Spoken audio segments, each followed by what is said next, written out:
Hello everybody, I hope you're all well. Thank you for tuning in to another of my vlogs.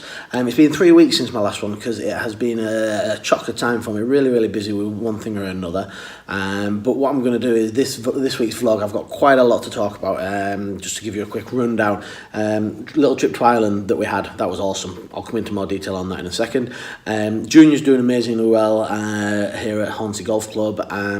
I've got a little thing to do with putting, a little bit more to do with putting for you in the main feature, just to help get you thinking about a few bits and pieces. We're going to start talking a little bit about Ryder Cup because that is just 3 weeks away now, and also I've got some new group lessons coming up. Okay, so there's plenty to go at, and I'm going to try not to bore you here, but we'll get cracking and we'll see. So first of all, my trip to Ireland. Over the last few years, I've slowly built up these trips, and I've started off by doing just one to Portugal. Then the following year, I've done 2 to Portugal. Now this year, I've done 2 to Portugal, and I've also done a trip to Ireland. So these are really growing, guys. Okay, they should tell you how good a time we have when we're on these ones. This year, as I say, went to Ireland, stayed in Dublin. And we played 3 different courses, 3 games. We played Malahide, we played Wicklow, and we played Portmarnock Links. The nice thing I thought personally were each of them courses were extremely different. Okay, we had Malahide, which was very much a parkland course, quite flat in places. We then moved just south of Dublin to Wicklow, which was something that you just don't get in and around the East Riding or East Yorkshire. It was very up and down, really fast greens, quite small greens, and I don't think you had a flat hole. Everything was either raised going down, or you had lumps to go over, corners to go around with lumps in, and things like that. I really enjoyed Wicklow. And then the last one was Portmarnock Links. Now that was a traditional links course where you see lots of wild grass. We had some runoff areas where you could hit it, but there was a lot of wild grass on there. The course was absolutely stunning, fairly flat, but you had big sand dunes on either side which had all the grass on it. It was tremendous. It was a little bit Ganton-esque. Okay, greens were pretty good. Was it as good as Ganton? I don't know. It depends on probably. You speak to the individual person and they'll give you their opinion. But yeah, so we did 3 nights, 3 games of golf, and had a little competition. Okay, congratulations to Mike Guidry, who was our winner overall. And I'd just like to say, along with Mike, who are the others that came, and I'd just like to thank them. There was Mike, there was Jen Guidry, Mike's wife, there was Nick Purdy, Sarah Stonia, Kevin and Debbie Taylor, John Rotherham, Mark Snape, Norman Hinch, Dave Ahern. Guys, thank you so much for coming. I hope you had a wonderful time, and I will look forward to seeing you on one of my trips in the future. For those who do want to come along, get in touch with me, come and ask me some questions. You should have seen some photos coming up of the courses and the sort of the good times we had. So if I will be doing another one next year, I've got some good feedback from the people who have gone, so there'll be maybe 1 or 2 little changes here and there, but a good time I'm pretty sure will be had by all. Okay, so that was a really good time in Ireland. Since I was away, it's one thing I'm trying to remember if I've actually spoke about it in a vlog before, but as you know, I do a lot of stuff with the junior golfers here at Hornsey Golf Club. And one thing we entered this year was what we call GolfSixes. Now, you'll have probably seen this on the European Tour. It's the European Tour's way of attracting a younger audience, trying to grow the game that way. And they're trying to make it the golf equivalent of 2020. Okay, 2020 cricket had a great boost to cricket numbers. This is what the European Tour, got things like the Golf Foundation, they're trying to do the same thing, but for golf. And it's aimed at golfers who are, how do I describe them? They're not quite got the ability to quite go out on the course yet. They're maybe quite young, in danger of dropping out of golf, just because of lack of opportunity. So what this did, it provided a lot of our juniors, because we've got a nice academy group who maybe aren't quite ready to go out on the course and play the full course. Some of them are, but they want to get out, they want a bit of competition, they want to start meeting some other people, playing in a particular on a particular course. Well, the GolfSixes was a case of 6 men in a team, or 6 people in a team, sorry, over the course of 6 holes, playing a pairs Texas Scramble. And you know what, the format was absolutely brilliant. It worked out a treat, because at the end of the day, the great thing about Texas Scramble is that if you hit a bad shot, it doesn't matter, you've got your partner to try and retrieve the situation for you. So there's no pressure on the kids, which is great, and they all go out and have a great time. I'm very proud, privileged and pleased to say that our juniors from Hornsey Golf Club have actually won the event this year. The last event was on last Tuesday, my last day in Ireland, and I was a little bit worried because we only had a team of 4, and so I was worried that we were going to get taken over by one of the other teams. As it happens, the team performed amazingly, and so Hornsey Golf Club are the East Riding GolfSixes champions for this year. I'm so proud of everyone who's taken part. Well done, guys. Awesome. We've also had another bit more of a success at Hornsey. I just want to say a very, very quick congratulations to long-standing pupil Lee Gawley and club captain Rhys Brown, who have qualified for the Daily Mail foursomes final down at St Pierre in Wales. Okay, now these guys qualified a couple of years ago at Forest of Arden, didn't quite get the job done. So guys, I am 100% sure that you can go one better and get to the final and get it won this year. Okay, I know everyone at Hornsey Golf Club will be keeping an eye on seeing how you've done. Maybe we can get Joe on the course down there as well. We'll see. Okay.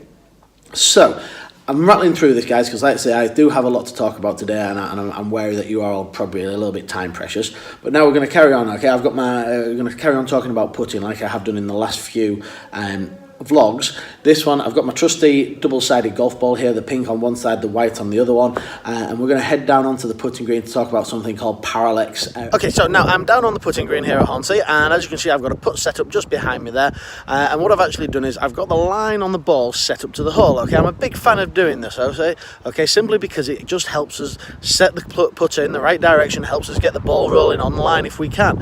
Okay, now speaking to a lot of people, okay, do this sometimes. They get the ball set up and you know that it's absolutely spot on, because when you crouch down behind it, you can see the ball and you can see it exactly where you want it to go. So we think, perfect, okay, I'm all happy with that. Now I'm just going to put that down a second.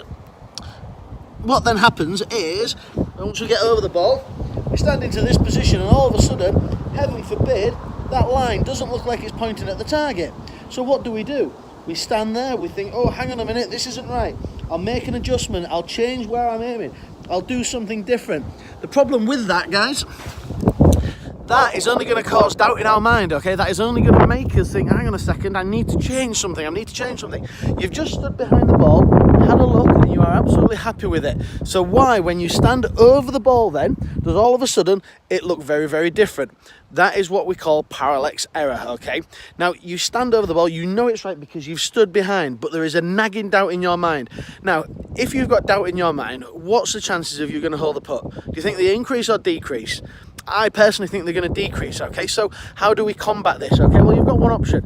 You've got more than one option. You've got 2 options. You can either, number one, not use the line on the ball. But personally, I like to use that because it helps me direct my putter head, helps me get it set up, and basically it helps me improve my putting. I strongly believe that. Your other option, guys, okay, and what it actually tells me is that even though you've got your line on the ball, you've still got the doubt in your mind, okay? So what that tells me is that you're not actually stood in the right position, okay? What I would be encouraging you to do, stand over the ball, okay? Find out where you can stand, where that line looks absolutely spot on, okay? You know it's right, you've stood behind the ball, you've seen the line going directly towards the hole, you know it's right. So why, oh why do you listen to that little bit of doubt when you stand over the ball and you look and you think, no, something's wrong? It's not wrong, guys, it's just the way you're stood. So have a look and see if this happens, okay? If you find that this is you, move your head a little bit, okay? Move it to a different position. See if you can find a spot where that line looks like it is directly at the hole. If you can find that position, you're one step closer to holding some more putts, okay? Right, I'm going to head back up to the up into the clubhouse now. Okay, guys, so we are back here in the clubhouse at Hornsey Golf Club, and that is a little bit of an example of what we call parallax error. Okay, to give you the exact dictionary definition, a parallax error is a perceived shift in an object's position that is viewed from different angles.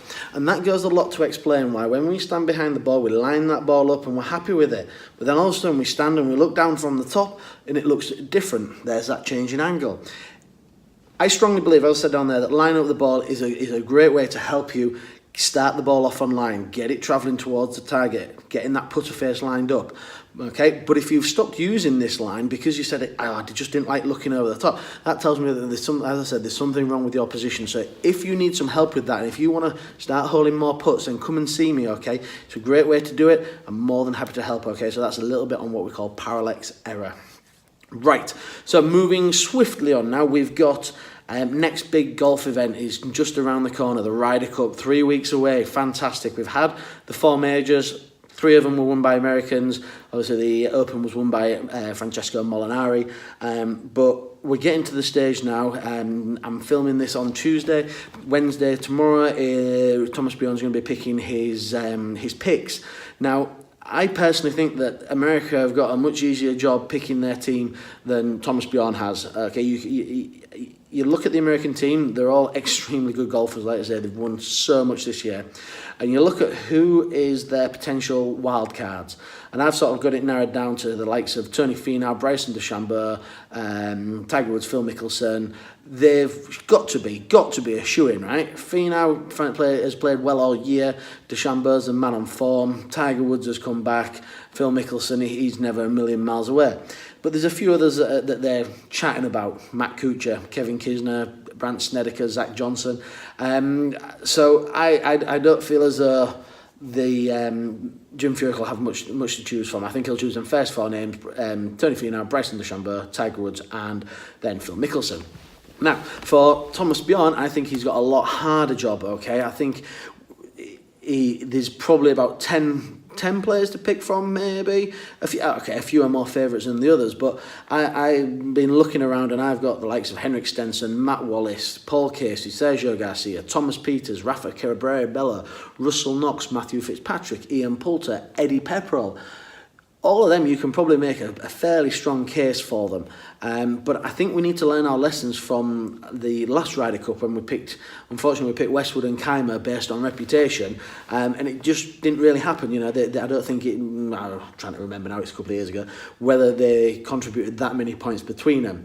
So I think we've got to look at form. Okay, now as much as you've got Sergio Garcia, who's got a fantastic Ryder Cup record, he's just not been on form. He's missed every cut in the majors, and he's performed pretty poorly. So I know a lot of people are hankering for Garcia, but I just can't see it, to be honest. I don't think his form warrants a place. So with that in mind, my 4 picks would be Matt Wallace. He's won 3 or 4 times this year on tour. Just won in the Made in Denmark event just recently. I'd also pick Thomas Peters. He did so well last time, which I know, as I just said, we shouldn't pick based on past history, but he is now starting to come into form. He did well again this week, and also USPGA finished very highly. I think Ian Poulter has had one of the best years he's had for some time. He's really got his head in gear. I know he's sort of stopped with the Twitter, he's stopped with the golf clothing design and all the other things that distracted him basically, and now he's really been concentrating on his golf this year, and it's shown. He's had some great finishes, he's challenged, he's won events, he won the event to qualify for the Masters, and so yeah, I would definitely pick Poulter. And then my final one, which I'm umming and ahhing between either a Stenson or Casey, and from what I have read, Stenson's had a bit of an elbow injury, so I'd struggle to pick him, because if you think about it, you're playing 36, 18 holes, so you're playing a lot of golf. I would probably go with Paul Casey on that one. I think that's going to be my 4th pick. Let me know who you think he's going to pick and why. I want to know. Do you think that I've missed out on any of them? Who would like to see Eddie Pepperell in there? He's had a good year. He's won once. He's been challenging. And maybe you're a bit biased. Maybe I'm a bit biased on that one because he's one of the funniest men on Twitter. So if you're on Twitter, follow Eddie Pepperell for a good laugh. All right. So that's the Ryder Cup. It's 3 weeks away, which means I will do one more vlog between now and then, and we'll go into a little bit more, because I will know a little bit more about who's going to be picked, who hasn't. All right, but yes, it's very exciting, isn't it? Okay, I think even though America are favourites, I think Europe are still looking strong. We're like being underdogs, and we are this time. So I don't see any reason why we can't wrestle that trophy back. All right. If anybody's going, let me know. Okay, I'd love to hear if you've managed to get tickets. If you're going away over to Paris for a few days to watch it, yeah, please let me know on that one.